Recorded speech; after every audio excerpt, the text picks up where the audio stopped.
जय हिमालय जय भारत। हिमालय लोग यूट्यूब चैनल में आपका स्वागत है और मैं हूं जर्नलिस्ट डॉक्टर हरीश चंद्र लखेड़ा।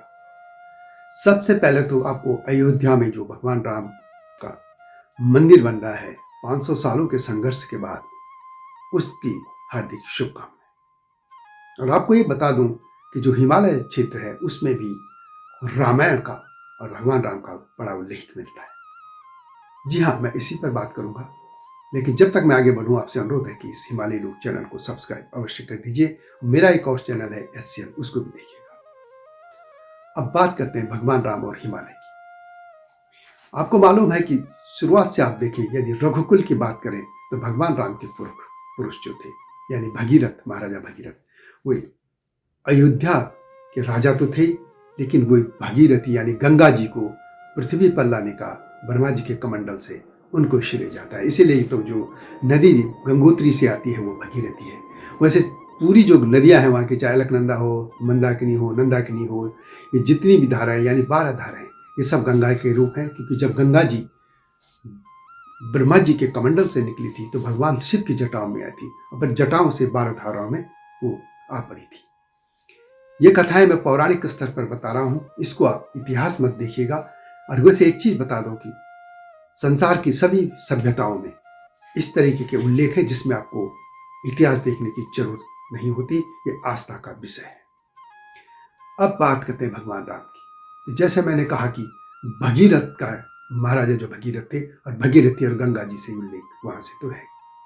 इसके अलावा मानधाता जो उनसे भी पहले थे, महाराजा मानधाता, उनके बारे में कहा जाता है कि उनका जो शासन था वो केदारनाथ के इलाके में भी था।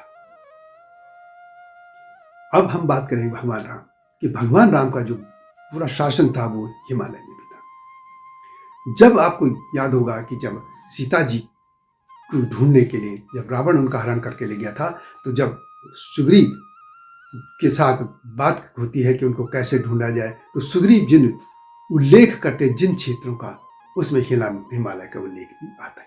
और जब युद्ध हो रहा था लंकाधिपति रावण के साथ, तो आपको याद होगा कि मेघनाद और लक्ष्मण का जब भी हुआ तो लक्ष्मण मूर्छित हो गए थे। तो उनकी मूर्छा को दूर करने के लिए भी हनुमान जी हिमालय से ही संजीवनी बूटी लाए थे।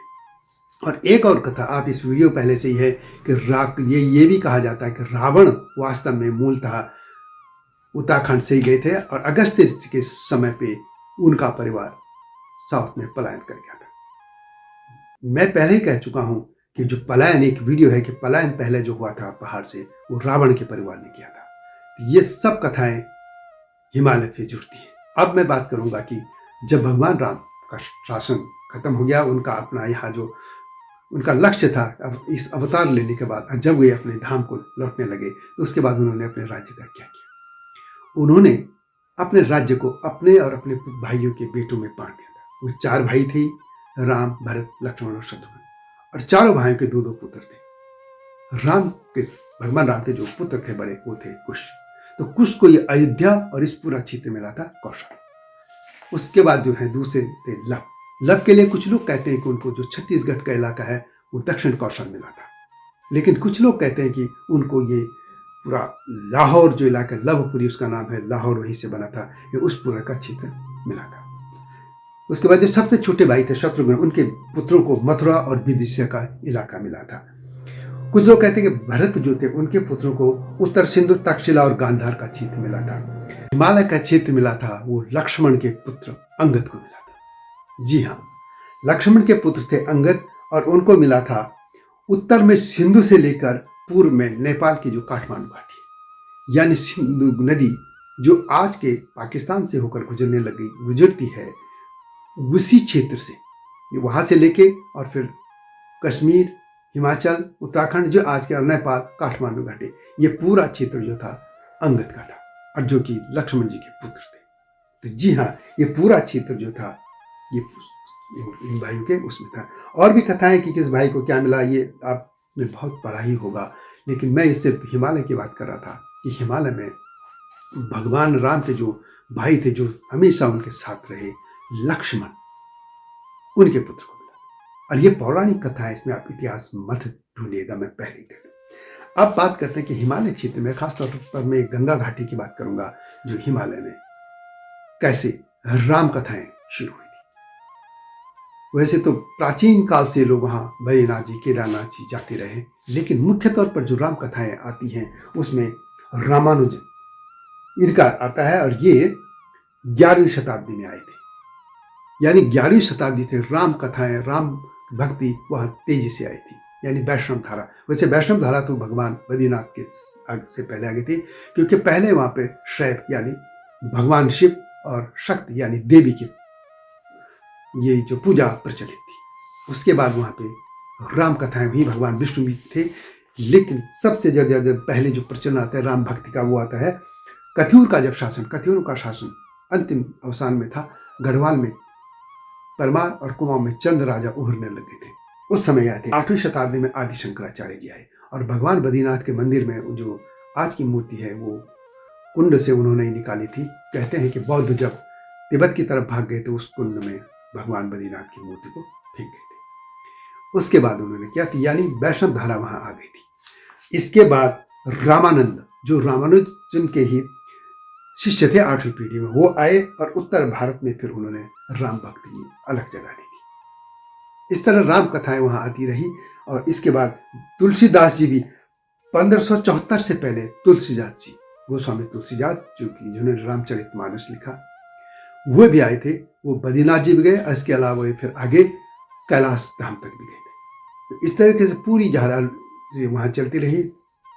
गंगा के किनारे किनारे तमाम यात्री उस क्षेत्र में आते रहे, लेकिन इसी तरह और भी आते रहे। जैसे आपको कुल्लू में आपको कथा है कि वहाँ कुल्लू में रामायण का कितना बड़ा महत्व है। वहाँ पे राम, भगवान राम की बाद में जो वहाँ पे दिवाली भी होती है, मनाई जाती है, उसकी भी कथा इसी से जुड़ी है।